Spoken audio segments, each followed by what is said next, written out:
నాకు శరణు పొందండి. మీ భారాన్ని నేను వహిస్తాను. నాకు పగ్గాలు అప్పగించండి, నేను మిమ్మల్ని చివరికంటా గమ్యం చేరుస్తాను.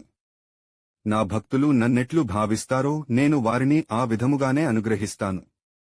నా భక్తుల మీద నా అనుగ్రహం తప్ప ఏ గ్రహాల ప్రభావమూ ఉండదు. నా భక్తులపై నేను చూపుతున్న ప్రేమ తల్లి తన బిడ్డపై చూపేటటువంటిది.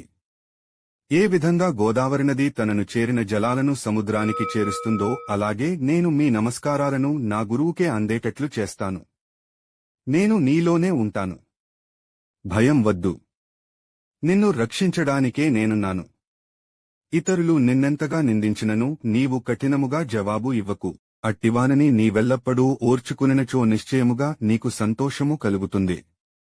ఎవరైతే వారి ప్రేమకు నన్నే లక్ష్యంగా చేసుకుంటారో వారు నది సాగరంలో లీనమైనట్లుగా నాలో లీనమవుతారు.